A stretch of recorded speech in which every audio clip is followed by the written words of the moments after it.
Assalamualaikum warahmatullahi wabarakatuh. Halo teman-teman, kembali lagi bersama kami kelompok 5 dalam mata kuliah Pengauditan 1. Kali ini kami akan membahas tentang audit syariah. Yang terhormat dosen pengampu mata kuliah Pengauditan 1, Ibu Elsa Fitri Amran, SE, MM, MSI. Anggota kelompok 5 yang pertama, Anissa Nurhakimah. Yang kedua, Ega Prioli Putri. Yang ketiga, Hidayatul Fikri. Selamat menyaksikan teman-teman. Baiklah teman-teman, pada materi perkuliahan hari ini mengenai audit syariah, di mana pokok pembahasannya yaitu 1. Definisi audit syariah, 2. Audit syariah dan review syariah, 3. Tujuan audit syariah, 4. Ruang lingkup audit syariah, 5. Fungsi audit eksternal syariah, 6. Proses audit syariah, 7. Pendekatan audit syariah, 8. Perencanaan audit syariah, 9. Komponen laporan audit syariah.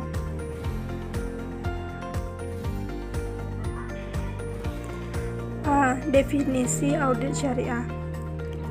Audit syariah adalah suatu proses yang sistematis untuk memperoleh bukti yang cukup dan relevan untuk membentuk opini apakah subjek, yaitu personil, proses, kinerja keuangan serta non-keuangan konsisten dengan aturan syariah dan prinsip-prinsip yang diterima secara luas oleh masyarakat Islam dan melaporkan kepada pengguna. Audit syariah lebih luas cakupannya daripada audit konvensional, di mana audit syariah mengacu pada standar audit nasional dan internasional, juga mengacu pada prinsip syariah. Prinsip umum audit syariah menurut AAOIV. Yang pertama, auditor lembaga keuangan Islam harus mematuhi kode etik yang dikeluarkan AAOIV yang tidak bertentangan dengan aturan dan prinsip Islam. Kedua, auditor harus melakukan auditnya dengan standar yang dikeluarkan ACV. Yang ketiga, auditor harus merencanakan dan melaksanakan audit dengan kemampuan profesional, hati-hati dan menyadari segala keadaan yang mungkin ada yang menyebabkan laporan keuangan salah saji. Lalu yang B, audit syariah dan review syariah. Yang pertama, audit syariah. Perbedaan audit syariah dengan audit konvensional. Teman-teman bisa lihat tabel dari perbedaan audit syariah dengan audit konvensional, di mana terdapat kriteria pada audit syariah dan konvensional. Yang kriteria pertama yaitu mengenai objek. Pada audit syariah, lembaga keuangan bank dan non-bank beroperasi dengan prinsip syariah. Sedangkan konvensional, lembaga keuangan bank dan non-bank tidak beroperasi dengan prinsip syariah. Lalu kriteria selanjutnya mengharuskan peranan Dewan Pengawas Syariah. Pada audit syariah, ia mengharuskan peranan Dewan Pengawas Syariah tersebut. Lalu pada konvensional tidak ada Dewan Pengawas Syariah. Lalu kriteria yang ketiga, auditor. Pada audit syariah, auditor harus memiliki sertifikasi akuntansi syariah, sedangkan konvensional auditor umum. Lanjut yang kriteria selanjutnya, standar audit. Pada audit syariah, standar auditnya itu AAOIV, sedangkan konvensional standar auditnya IAI. Lalu kriteria selanjutnya yaitu opini. Pada audit syariah berisi tentang syariah, compliance atau sesuai tidaknya lembaga keuangan syariah. Sedangkan audit konvensional berisi tentang kewajaran atau tidaknya atas keuangan perusahaan. 2. Review syariah. Review syariah merupakan kebutuhan utama bagi LKS untuk memastikan bahwa semua kegiatan yang dilakukan oleh IPI benar-benar sesuai dengan peraturan syariah yang ditercermin dalam fatwa, putusan, dan pedoman yang dikeluarkan oleh SPB. Prosedur syariah review: A. Perencanaan review. B. pelaksanaan prosedur review, dan C. Persiapan dan review kertas kerja dan prosedur. C. Tujuan audit syariah. Tujuan audit syariah adalah memastikan kesesuaian seluruh operasional bank dengan prinsip dan aturan syariah yang digunakan sebagai pedoman bagi manajemen dalam mengoperasikan bank syariah. Tujuan audit dalam Islam secara operasional: pertama, untuk menilai tingkat penyelesaian dari suatu tindakan. Kedua, untuk memperbaiki kesalahan. Yang ketiga, memberikan reward atas keberhasilan pekerjaan. Dan yang terakhir, memberikan ganjaran untuk kegagalan pekerjaan. D. Ruang lingkup audit syariah. Ruang lingkup audit syariah bukan hanya terkait aktivitas ekonomi dan laporan keuangan manajemen, namun juga mengaitkan pengaruh sosial dan lingkungan dalam proses penelitiannya. Hal ini tidak lepas dari hukum Islam yang memang secara luas mengatur setiap sendi kehidupan manusia, dan tujuan besarnya adalah mempertemukan antara konsep audit dengan maqasid syariah. Ruang lingkup audit merupakan aspek penting dalam mengatur efektivitas audit internal, karena mengarahkan pelaksanaan audit internal untuk mencapai tujuan penguasaan audit internal, yaitu memperbaiki jaminan atas sistem pengendalian internal dalam organisasi. Ruang lingkup audit syariah meliputi hal-hal syariah yang terkait dengan laporan keuangan di lembaga keuangan Islam seperti 1.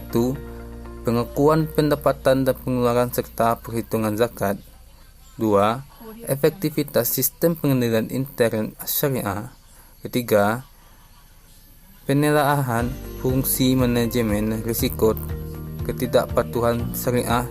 Dan 4. Audit syariah khusus. Fungsi audit eksternal syariah. Audit eksternal syariah memiliki fungsi pengawasan terhadap pelaksanaan kegiatan operasional dan bisnis dari suatu perusahaan. Selain sistem pengawasan yang dilakukan oleh audit eksternal, sedangkan auditor eksternal memiliki peran yang unik dalam audit syariah. Bukan hanya berperan dalam melakukan audit keuangan, tetapi juga melakukan syariah compliance test untuk memastikan kepatuhan syariah dari perusahaan atau LKS. Selanjutnya yaitu proses audit syariah. Berdasarkan Syariah Governance Framework, proses audit syariah mensyaratkan auditor internal syariah untuk merumuskan rencana audit yang meliputi pemahaman kegiatan bisnis lembaga keuangan Islam, menyusun program audit internal yang komprehensif, memperoleh sumber-sumber syariah yang relevan, dan melakukan proses audit secara berkala. Untuk mengimplementasikan proses audit syariah yang efektif, auditor syariah internal harus memiliki akses penuh ke bukti audit lembaga keuangan Islam. Area yang dapat diaudit mencakup 3. Yang pertama, penilaian sistem pengendalian internal, sistem ketidakpatuhan syariah, audit informasi produk dan pelaporan. Selanjutnya yaitu pendekatan audit syariah. Pendekatan audit syariah terbagi atas 5. Yang pertama, pendekatan prinsip halal dan haram. Salah satu dari metode audit kepatuhan syariah adalah mengobservasi secara ketat kehalalan dan ketiadaan keharaman sebagaimana yang diperintahkan Allah. Dalam praktik, prinsip-prinsip syariah merefleksikan bahwa aturan ketuhanan melarang keras prinsip bunga atau riba, ketidakpastian atau gharar, judi atau maisir, dan komoditas terlarang seperti khamar dan babi. Metode ini menempatkan prinsip-prinsip syariah pada aturan legal yang fundamental. Yang kedua yaitu pendekatan akad. unsur-unsur halal dan haram berhubungan pada instrumen keuangan yang ditentukan oleh legalitas akad atau kontrak Islami. Yang ketiga, pendekatan dokumentasi legal. Tujuan dari dokumentasi legal ini adalah sebagai sarana memberikan rasa aman dalam pelaksanaan transaksi, di mana hak-hak, kewajiban, dan tanggung jawab secara jelas terpaparkan pada kontrak. Yang ketiga, pendekatan maqasid syariah. Prinsip-prinsip syariah selalu memiliki tujuan dan arah hukum syariah, atau yang dikenal dengan istilah maqasid syariah. Salah satu tujuan dari maqasid syariah adalah penyediaan dan perlindungan hal-hal mendasar atau daruriyah dari seseorang, yang jika tidak terpenuhi maka kelangsungan hidupnya akan terancam. Kebutuhan mendasar dalam hukum Islam adalah agama, jiwa, keluarga, keturunan, akal, dan harta. Yang terakhir atau yang kelima yaitu pendekatan laporan keuangan. Pendekatan pelaporan keuangan ini memiliki tujuan untuk menyediakan informasi tentang kondisi keuangan, keadaan perusahaan, dan perubahan-perubahan di dalam posisi keuangan perusahaan.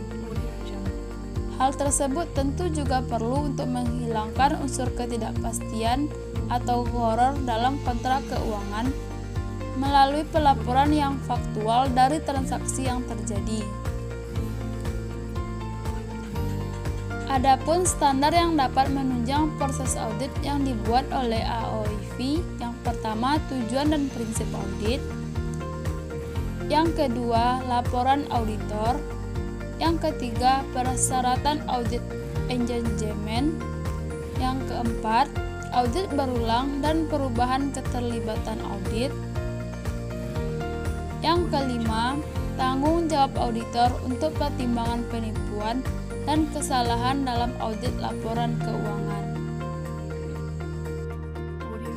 Selanjutnya yaitu perencanaan audit syariah.